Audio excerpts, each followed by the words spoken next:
presented by the Deering Acting Studio. Alrighty then. Good morning, everybody, and welcome to Mornings with Matt. This morning I've got Truman on the show. He's one of our actors. He's a younger actor. He's actually a teenager, but he's an old soul. He's developed through the teen program. He's worked into the adults. He works with our professional chaos comedy improv troupe. And he is a very, very highly sought after and valued member of our team here at Deering Acting Studio. He's a part of our crew who we love so much. Let me bring him in here. Ladies and gentlemen, give a big round of applause to our man, Mr. Truman. What's up, dude? What's up? How's your morning been? You know what? It's been amazing. I'm learning some new skills here. I'm balancing some things I don't normally balance, so I'm late on my applause that I wanted to give you. All good. Always time to There it is, Truman. Hey, all right. So what's going down? Is this a good time for you? Have you been waking up early, or is this like crazy? Not in the slightest. Very early for me. I'm normally like 11:30 to 12 is when I wake 11:30, up. 12? You got to be kidding me. So I go to sleep very late, or technically early, I guess. Like what time? I mean, it spans for me to like 2 o'clock to like 4 o'clock. Okay. Like it's always different. It depends on who's up and like I'm talking to and stuff like that. Now is that normal, or is this quarantine behavior? This is definitely quarantine behavior. Like maybe weekends I'll stay up later, but school nights I'm try to go to sleep as early as possible. So does this happen to you when you guys go on like summer vacation or anything like that, where you adjust your clock very quickly, or do you tend to stay on the same time schedule? I can normally adjust pretty quickly. Like there's sometimes where it's hard for me, but normally I'm just like, okay, I'm ready. I just have to force myself to get up and feel good the next day. Yeah, right on. Well, good, dude. So let's I think we're gonna be talking some acting today. Yeah. Mhm. Yeah. So let's dive into a few questions here. Okay. So I was always wondering, like, stage confidence, how can I work on that outside of like class time? So what do you mean by stage confidence? So like walking on and not seeming like I have no idea what I'm doing. It's like walking on more confident, like, 'cause I feel like I'm always walking on very confused. Now you're saying stage confidence, and now you're saying confused. So do you mean for improvisation specifically, or do you mean just like stage confidence in general? Just like walking on more confident looking and like up and happy to be there, I guess. Okay. Yeah. Well, are you happy to be there when you walk on, or not always? I mean, unless I'm in a really bad mood, I love being on stage. I mean, that's what makes me happy. So like even if I start like a little down, I'll always end up happy by the end of it. Okay. So the key is you want to get your mind there quick. Yeah, I mean, you want to I don't want to say you want to work on your confidence necessarily as far as like a way to fake it. Or a way to fake looking happy. I think you have to find a way to be confident and to be happy. So how do we work on our confidence? Well, for any stage performance that is not involving improvisation, it's all about moment before. So what is your moment before? Let's talk about that. Like off stage? Yeah, like what's happening right before you step on? For improv, it's more of I'm just like, I'll catch like a good idea in my mind, like right off the bat, like I'll just feel something and like, okay, go. And then normally I'm just like, okay, I feel good, right? And then if no one walks on or like I feel awkward in the scene, it sort of just like spirals downhill, like my confidence level. So it's either I start really low and go up, or it's I start really high and go down. Okay, so let me pause for a second because I think we misunderstood each other. So we'll speak on improv in 1 second. Do you know the term moment before? It's like what you do the moment before something big happens. Right. Have you heard this in acting though? Like as an acting term? I think so. I think we've talked about it before. But looks like you're kind of forgetting a little bit.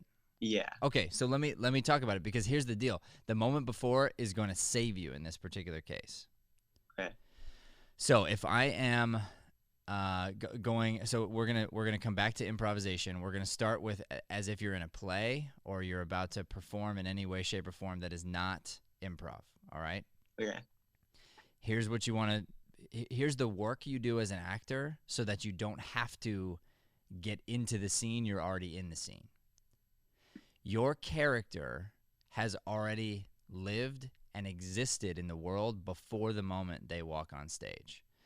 And so you need to be crafting what happens in their life right before they're walking on stage.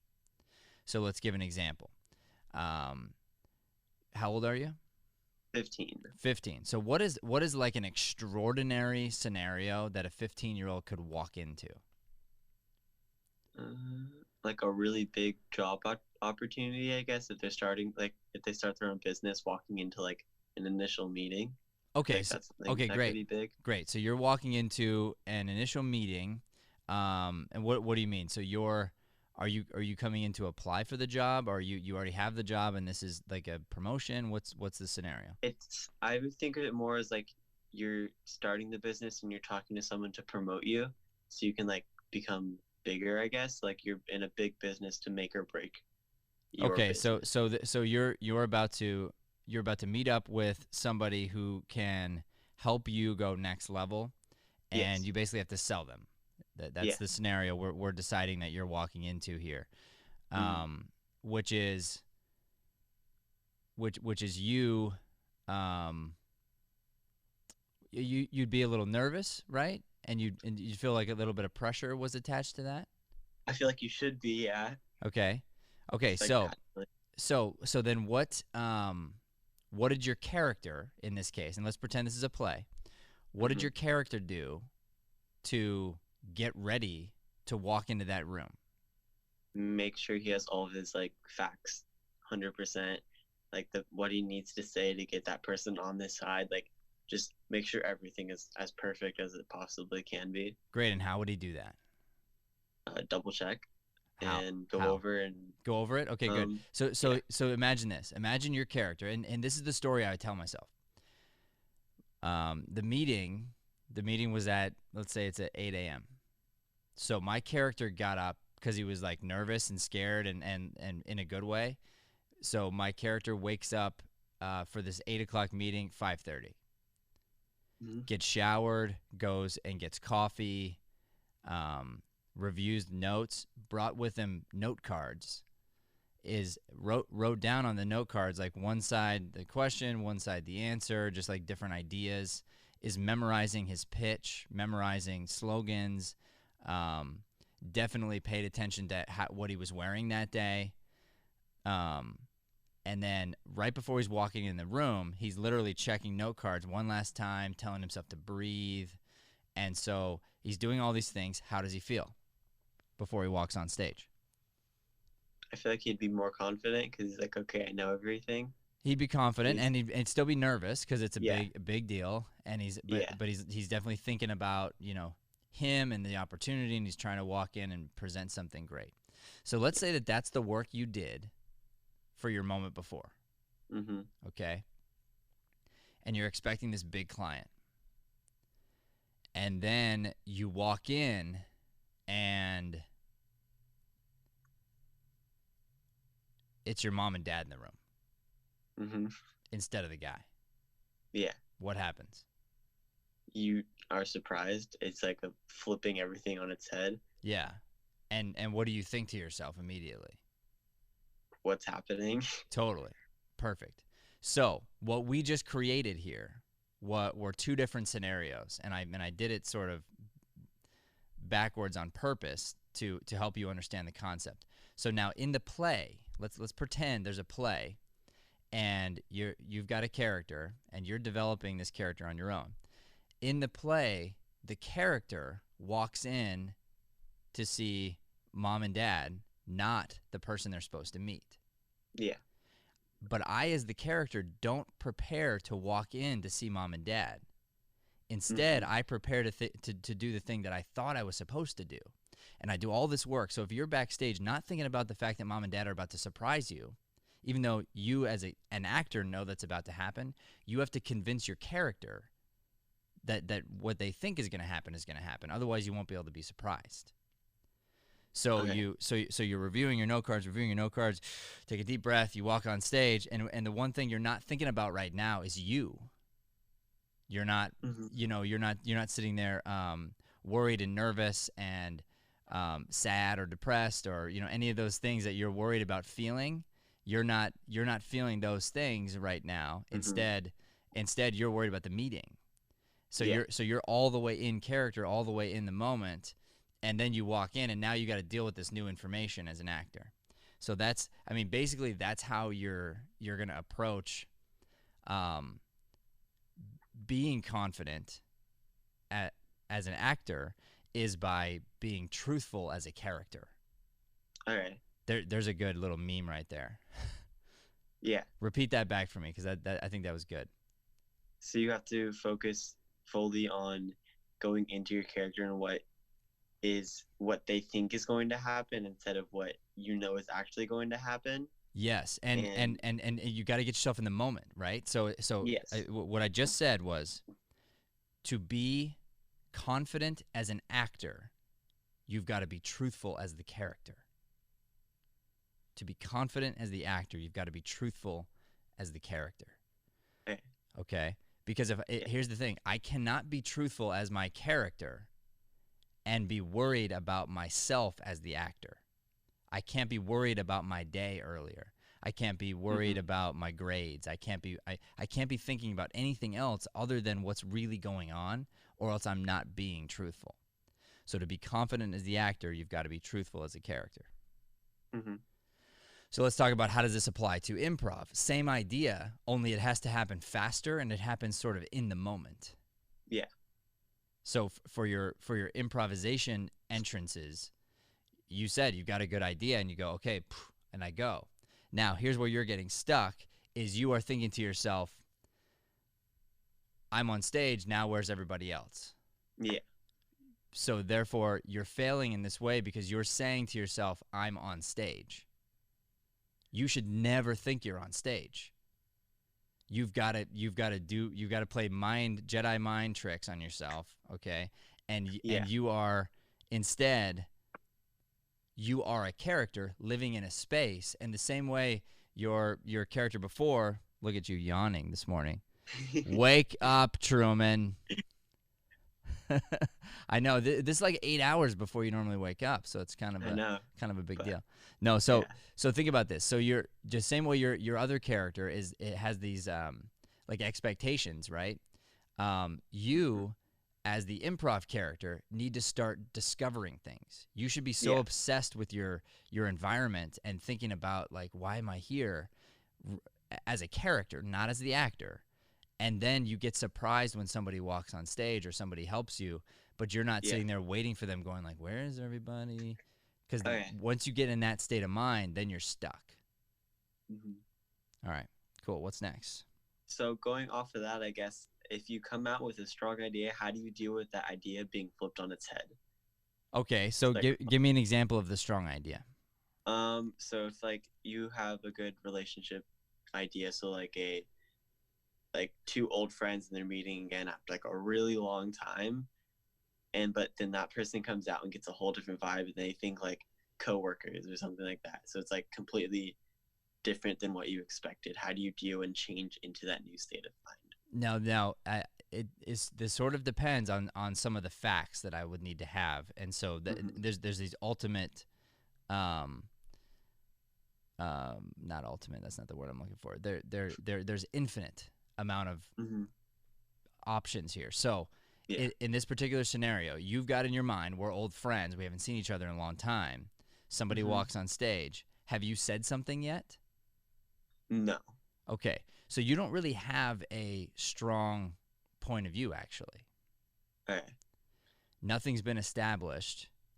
Nothing's been thrown out there. How do you and how do you even know if they're not even on stage yet? Yeah, I guess that's right. You don't. You just sort of feel. I think it's more of like I know my character, and this is who I'd want to be in a scene with, maybe. Okay. So ideally what I like to do is approach this from the same way I approach life, which is from I don't know. So I'm going to walk out on stage and I'm going to feel like a certain character, but I'm not going to 100% know how things are going to go, but I'm going to start getting a vibe. And my vibe might be now, as no one's coming out, now I'm feeling like I'm anticipating. And now I'm like, okay, I'm anticipating. Why am I anticipating? Oh, I must be excited. Why am I excited? Oh, because I haven't seen this friend of mine for a really long time and they're about to show up. Ooh. So now I start like giving those kind of vibes physically, right? Then somebody walks out and they initiate with coworkers.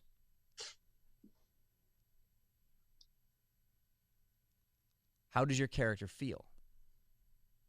I feel like betrayed because it's like, oh, I guess we're not as important as I thought we were. No, that's the actor.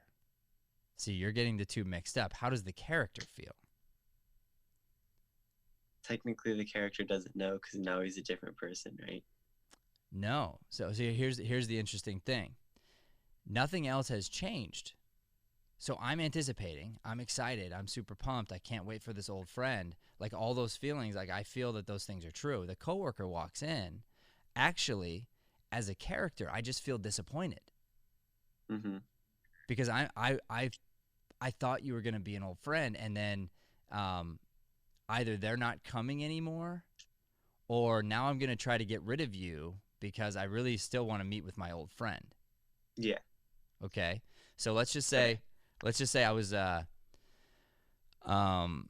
let's say you as a character right now are you're a person who is really needy. Mm-hmm. And you're a coworker. You're always asking me questions about work and things you should know, and you're like, you know, kind of like try to glue yourself to me, and you annoy me. Okay, this is your character. My character is anticipating and excited to meet a different friend of mine who I think is going to meet me here, and so I'm waiting, and then you walk in, right? Yeah. So go ahead. Oh my God, hi, how are you? How are you? Hey, what's up, man? We haven't seen each other in so long. I mean, like 30 minutes ago. I know, that's crazy. Yeah, I actually, it's funny, I went out of my way to go to this different coffee shop here because I didn't think I was going to see anybody from work. Oh, this is my favorite coffee shop. Really? Yeah. Cool. I saw you coming here. I'm like, oh, this is my favorite place now. Awesome. You saw me coming here? Yeah. I followed you. Okay. You followed me from. Mm-hmm. All right, Jim. Why would you follow me? I just feel like we're so close, and I always want to be with you. No, we're such good friends. Yeah. Look, we're coworkers, you know, and we're definitely acquaintances. I wouldn't say like good friends, you know. But we could become good friends. It's possible, but you know, I don't know how to tell you this. I was actually waiting for a good friend here, just hoping to have some alone time. Some alone time? Yeah. Well, you wouldn't be very alone if you were with your friend. Right, but I mean like alone time with just that friend and not like other soon-to-be friends, acquaintances from work stuff. Okay. I'll be 2 seats over. Is that okay? Yeah, I mean, sure, Jim, that's fine. Okay. So good, we'll stop there. So you see the point? Mm-hmm. So I didn't lose my point of view. Mm-hmm. My point of view is I'm still excited and waiting for somebody. I didn't know you were going to be a coworker till you walked in. So you could have been my friend, but if I'm listening really well, you're not giving me the vibe I expected. So now that becomes the gift. Okay. Rather than a curse on the scene and me having to change my mind completely, I'm still anticipating. I'm still excited to meet my old friend, just you're not that person. Mm-hmm. Does that change the way you look at it? Yeah, definitely.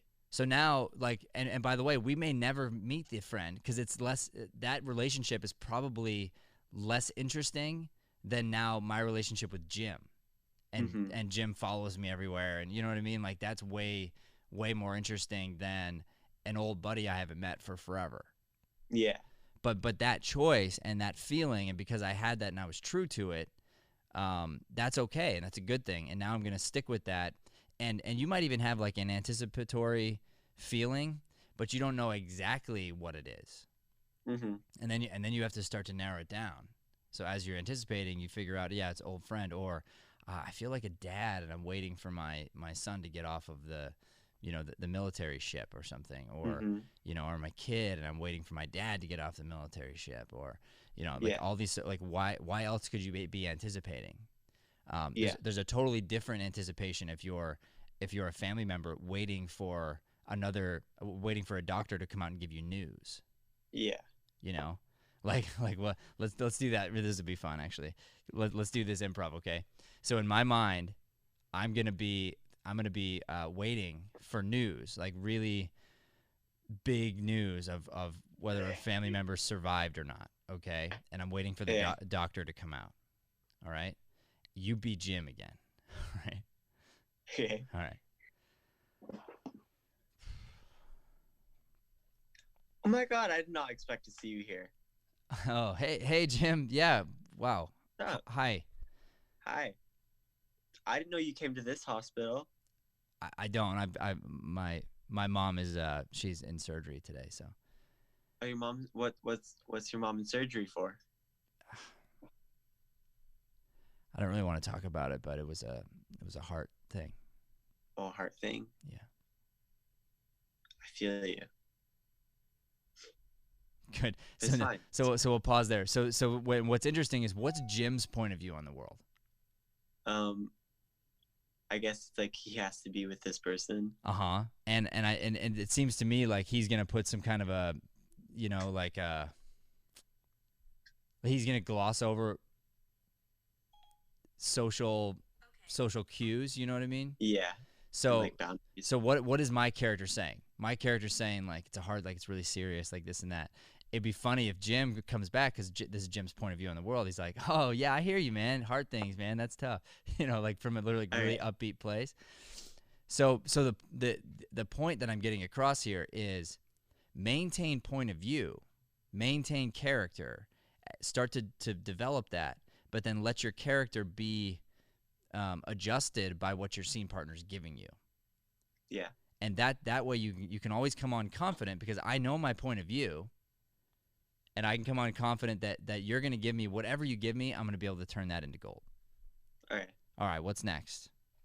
I said, how can you lift up your partners so the scene can be better? So if they come in and like they're not very into it, how can I get them into the scene?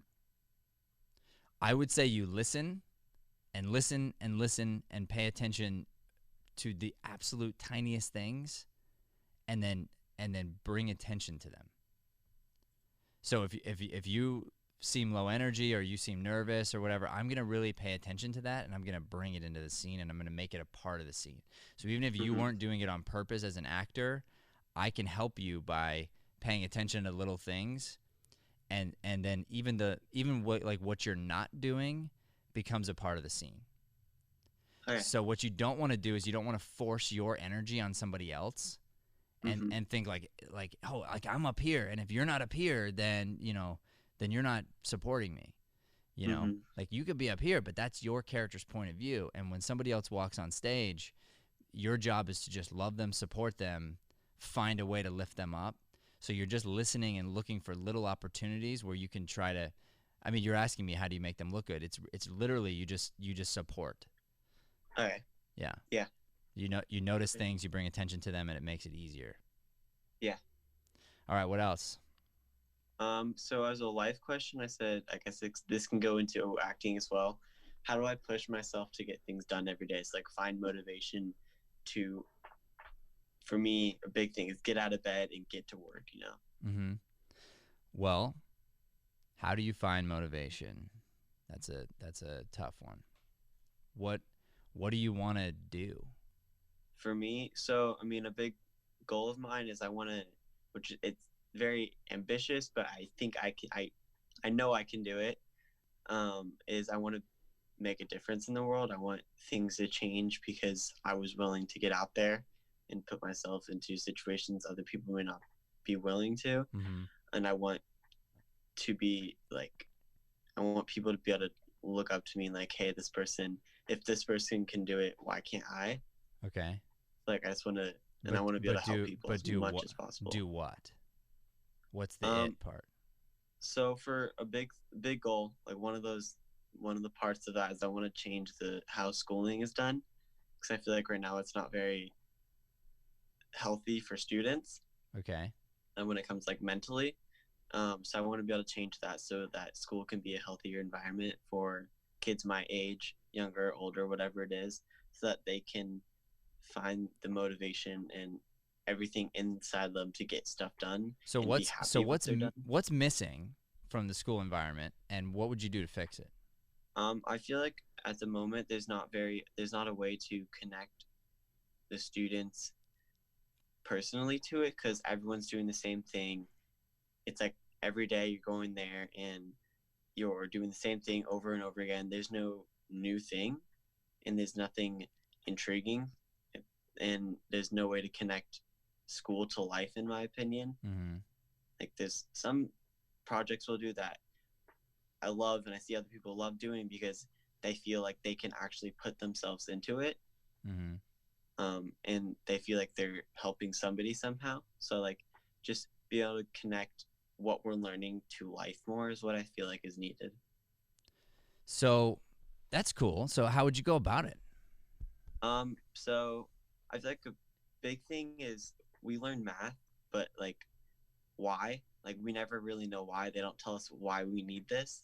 So I think one thing, explain what this is going to help us and actually put us in those situations where it's helping us. So make us do these things that we're using this math for. So when it comes time to do those things, we know exactly how to do it. We've done it before, and we're there. Another thing I feel so just getting to know the why behind what you're doing, specifically so far with math. Yeah. Okay. What else? I think English is probably the most well done because it's simple. It's like, hey, this is what you have to do. But I feel like we need to focus a little bit more on socializing and like understanding people. Because I feel like there's so many things and like people get hurt and are just mean because we don't understand what we're doing a lot of the time. Like at least kids our age haven't understood like, hey, this is happening. I can't be mean to this person. Like just learning to understand people's emotions and just work together with new type of people, I feel like is something English can work really well with. Yeah. And like I'm not a big fan of writing, but I feel like we should do more writing because it's really good and it's healthy, it's good like coping, but it's also good just getting your ideas out there on paper and seeing them is like I think that's good. So so how are your grades? Not the best. They used to be better. Motivation is definitely part of that. Like I don't have the motivational drive to get stuff done as much anymore because like I don't feel that why. Like why do I have to do this? I'm definitely doing better than I have in the past, but I'm not the best student. So what was your why before? I feel like there wasn't really a why. I was younger, so like I just sort of did everything I was told. So your why was to keep your parents happy. Yeah. And that why has dried up. Yes. Yeah, I feel like I'm more. I don't feel. I know I'm more independent than I used to be. Yeah. Like used to be very reliant on my parents, and now I try to not be as much, which I still am with certain things. But I'm very definitely like independent and always trying to do stuff on my own. Yeah. So this is a turning point for every person in their life is when they start to become independent from their parents. Yeah. And you realize after a while that my parents have been hooking me up, like big time hooking me up. And what I mean by that is your parents, they guide you. They put rules in there that are in your best interest, and you get the privilege of living by their rules, and their rules are things that benefit your life. So mom and dad might say, you have to brush your teeth. I don't want to. Well, you have to. I'm sorry. No choice. And you just like, well, I guess I'll just do it because mom says I have to. And then you develop a habit of brushing your teeth, and then you're glad you did later on in life because your teeth aren't falling out. Yeah. But if it were up to you as a kid, you wouldn't have never done it. So now all of a sudden, it's up to you to be your own boss, to be your own parent. And if you think about it, if you listen to what you're saying, you're failing as a parent to parent yourself right now. And you got to get better at it, which means you need to discipline more. So if one of my kids is acting out, one of my kids keeps doing certain things, I go back to me. I blame myself. And I'm like, okay, if my child is not motivated and they're young at a certain age, why? What am I doing wrong as a parent? What have I not set up for them, or how have I not helped them to understand certain things? Well, when they get to a certain age and they're independent like yourself, they got to do that for themselves. Yeah. So hopefully I've prepared them, and I think your parents have prepared you, obviously, to be asking the right questions. And so now you're starting to ask questions, and now you got to start asking yourself the right questions. And you need to be very honest with yourself, because this is on you. Your growth is on you. Your development is on you. You don't have a compelling solution necessarily, because if you think about this, rather than just like sort of posing that this is the issue, if you really look at if you look at the why things are the way that they are. Now there's a total negative to it with schooling, and one of the negative things with schooling is that it started a long time ago, and some of the rules are set in place that just haven't changed over time. Yeah. You know, and this whole shakeup might change some of that. Who knows?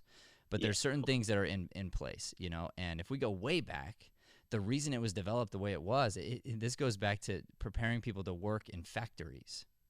Yeah. So you know, the idea of sitting straight and, you know, all that stuff, and listening and obeying and all that, like, it was a part of it. Well, times are changing for sure, and kids are going to revolt for sure, and you may be on the forefront of that. But that doesn't mean that you have an excuse not to get good grades. Yeah.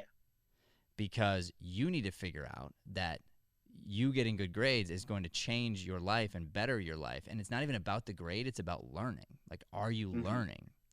So let's take this. What could be your why? Do you really want to help other kids? Yeah. Okay. I love help. Like, that's a big thing. I love helping people. Okay, then let me tell you, you don't get to speak on this subject unless you're living it.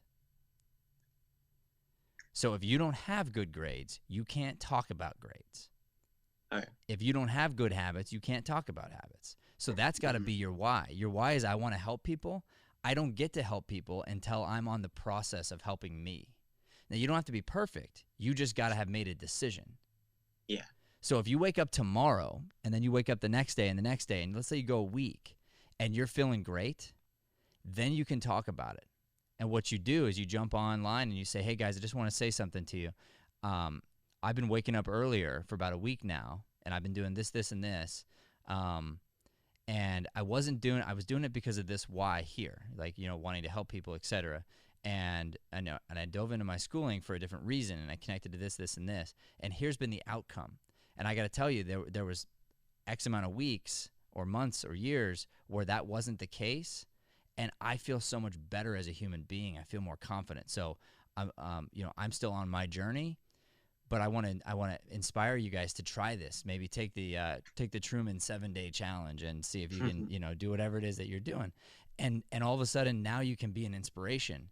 So if you have a why to help people, you got to understand, you got to help you first. You got to discipline you. You have to be your own parent, and you got to be a good parent. You got to be a disciplined parent, and you got to be honest with yourself and go, you know what, Truman, there's some times when you're right. You're 100% right, and the world is messed up, and schooling's messed up, and this and that. And there are other times when you're just being lazy.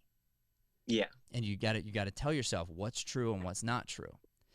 And so I love your why. I think your why is awesome. Now you just have to believe it, and you got to believe you can do it, and then you got to systematically go after it. So I've got a couple of ideas for you.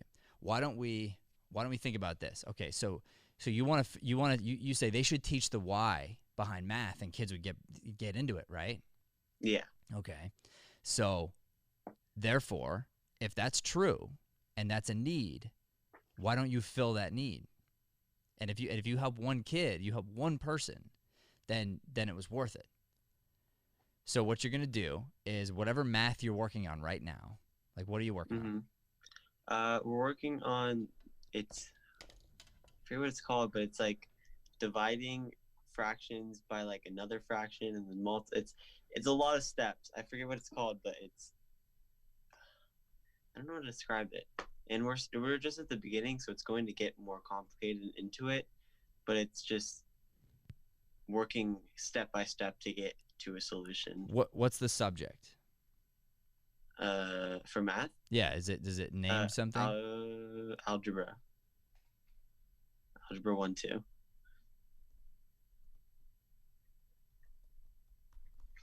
see what it is. It is. All right, so here's what we're doing here. You ready? I just Googled something, and it's as easy as this.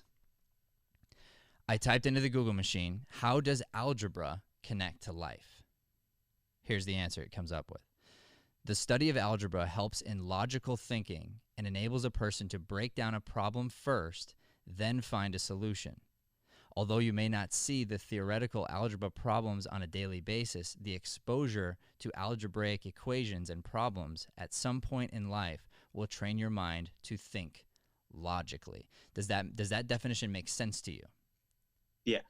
Okay, so I can tell you now, very honestly, if you were to ask me 3 minutes ago, Matt, how does algebra connect to life? I'd go, dude, it doesn't. I'd never use algebra. I've never used it since school. But with this breakdown, I'd go, are there times that I take complex problems and break them down into simplistic steps and then sort of reapproach it so that I can look at the situation logically instead of emotionally when it's this like big problem that looks scary? Dude, I do that every day. Every single day. And that critical skill I never gave algebra credit for. Now I will. Now I'm going to say, you know what? I didn't even know what I was doing then. I don't remember half of it, but I know that I definitely have critical thinking skills, and I use those skills every single day. Now I can go, I'm really grateful for my algebra. It totally wasn't a waste of my time. So you do this, you look into that, you explain this to people, you find a way to reach them through whatever channel you're going to work through, and now you're delivering the why, not only to yourself, but to others.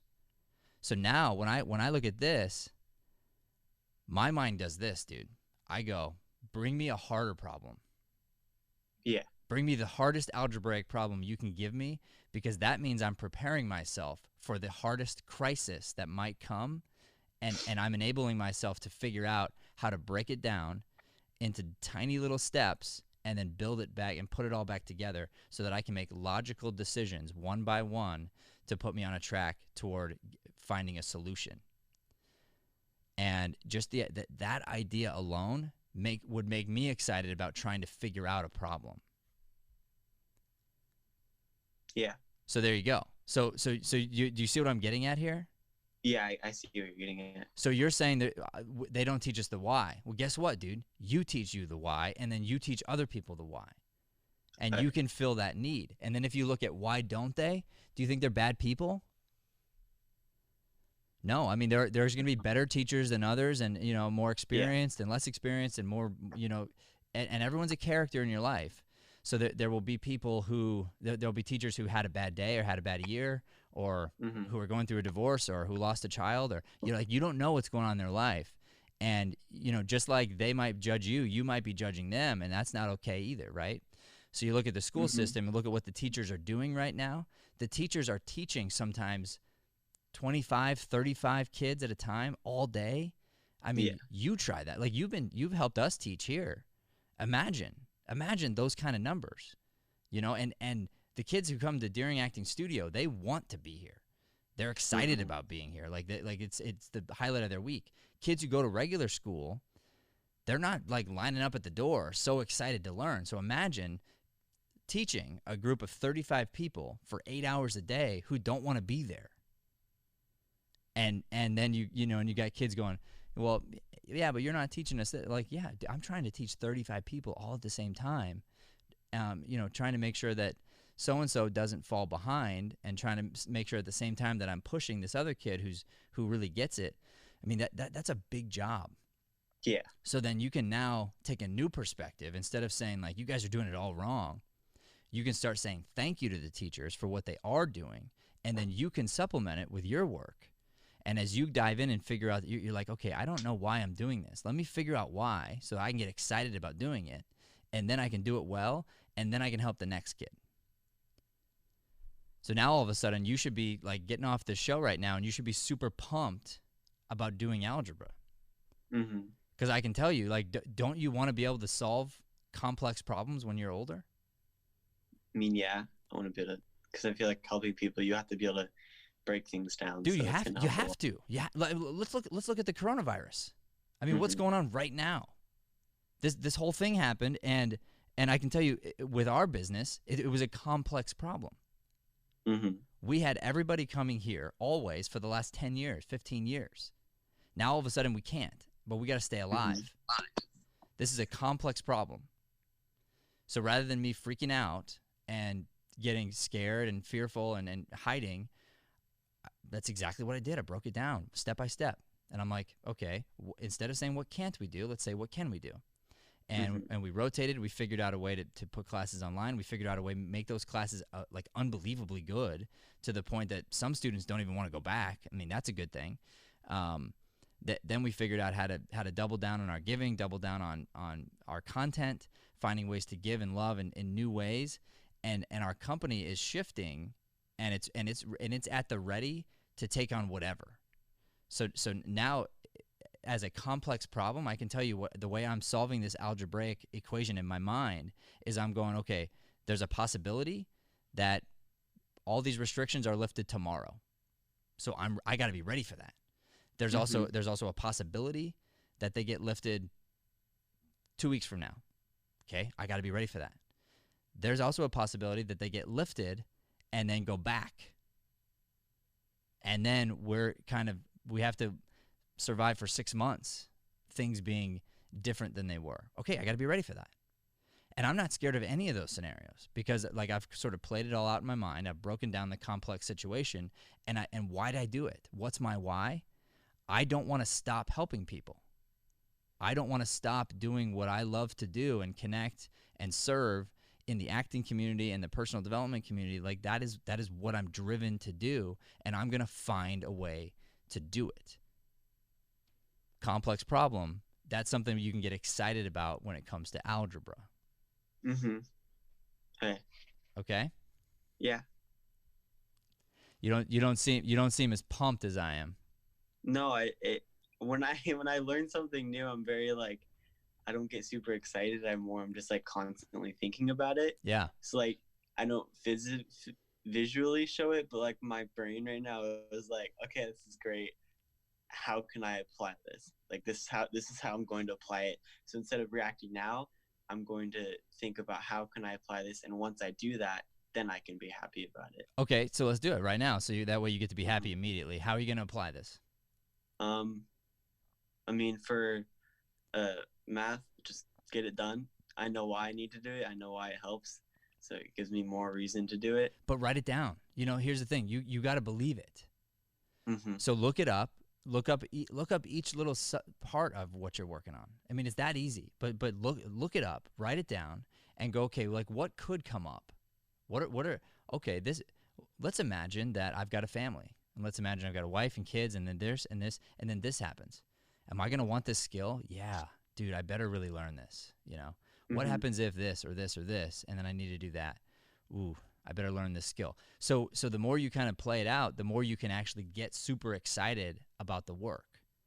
But what's nice is you don't have to start with the algebra today. Mm-hmm. You got to start with the why you're going to do the algebra, then do the algebra. Yeah. And then it doesn't matter if you get it wrong, because the process is the fun. The process is the part where you're like, I just figured out That's why I'm doing it. I'm doing it to fail. I'm doing it to stretch my mind. The whole purpose behind the class is to sort of mess with me because it looks like one thing, but it's really another thing. The whole idea is I'm trying to look at something that looks simple but is super complex, or that is super complex, but in order to solve it, I got to break it down into simple terms. Yeah. Right? So then all of a sudden you go, okay, that makes sense to me. And then you write that down, and now you should have an action plan immediately because I've got it for you. I mean, it's don't take my word for it. You need to do your own research and then find a way like, okay, now I'm excited. Like right now has made me excited to do this, and then boom, jump into your algebra and see what happens. Because it's not going to be about getting it done. It's not going to be about being finished. It's going to be about going through the process. And once you figure out that it's all about going through the process in life in general, then you're on your way, really. Mm-hmm. Thank you. You're welcome. All right, so we're about done. So you got any last thoughts or questions for me? No, that helped a lot. It was weird getting up early, but I'm glad I did. How do you feel now? Better. I feel like I'm more like motivation is where that started. I feel more like, okay, I want to do work. I want to get this done. I want to find why, and I want to dive more into it. Good. Do you feel tired right now? Yes. Good. And you know what? You will. You will feel tired, and what you got to do is power through, and then when it's time, take a nap. Don't let yourself scroll, watch movies, whatever. So I would highly recommend that you do something high level right now as soon as we hang out. Okay. Power through that. Once you get through that thing, let yourself rest, get up, do the next hardest thing. You got to discipline yourself like you're your own parent, because you are. So you think to yourself, like if you had a baby, like if Truman was given a baby and said, hey, your job to make sure that this baby does well and figures out how to live in the world, okay? Mm-hmm. And you're giving it a baby. Are you gonna feed that baby late at night suckers? No. Why? Because that's not healthy. It's not healthy. Are you gonna set a television in front of the baby 24/7? No. You're gonna set a television in front of the baby as the baby falls asleep? No. No, because it's terrible for their brains. Yeah, bad habits too. And literally look it up. You want to know the why? It's terrible for a baby's brain. Children ideally shouldn't be sitting in front of screens until they're after 2 years old. Now that doesn't happen in this world, but ideally parents should avoid it as much as possible. And once you see the research and the why behind it, you're going to go, okay, that's now very important to me. Well, guess what? If that's true for babies' brains, it's also true for our brains at a different level. So then you got to think to yourself, what am I doing to myself every day where I should be parenting myself better? And why would a parent stop their kid from eating suckers and watching TV late at night? Because they love them, right? Because I love you too much to let you hurt yourself. My kids would not brush their teeth at night, watch TV with a sucker in their mouth, falling asleep if it was their choice. Why don't I let them? Because if I let them, they'd say thank you. I don't let them because I love them too much. I'd rather have them be mad at me for making them do what they should do. I'd rather them be mad at me now because I know it's what's best for them in the future. I love them too much. So you have to find a way to love you and come back to I got to take care of me. I got to know what's best for me. And even though there's this desire to do some of these other things, the good parent inside me is going to tell myself, you know what? No, you know what's right. You know what to do. You know what's best for you. I love you too much to allow you to do this or to allow you not to do this. Mm-hmm. And once you figure that out, you become your best ally, and you become the person, the only person really, who has the ability to take your life next level. Yeah. Shabam. All right, ladies and gentlemen, this has been Mornings with Matt. Thank you so much for watching. Please, please, please like and subscribe to our channel. Truman, you can do us some help here. Why don't you share this video out with your friends? Ask people to subscribe to the channel. Thank you, thank you, thank you. I sure appreciate that. We are just so grateful for everybody who participates at the studio, everyone who's been a part of our growth and our change and our transition over the last 15 years, and then now this last 3 months. I mean, it's been an unbelievable shift for the world and for us, and we're excited about the future. We're excited about how we can reach and connect with new people. And so please, if you're curious at all, reach out to us, become a part of our community, ask questions. We love to help out. We love to connect with people from around the world. Anything you'd like, you just reach out to us, ask a question, and we would be really, really happy to serve. So thank you so much for being with us, Truman. Sure appreciate you. Yeah, of course. Thanks for having me. All right, buddy. We'll see you soon, okay? See ya.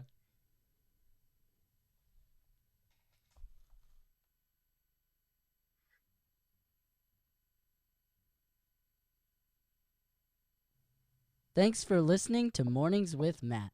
Please like, subscribe, and follow us at Deering Acting Studio to keep up with the latest content. For more information on classes, private lessons, or professional development coaching, visit www.deeringstudio.com. Have a Deering day, everyone.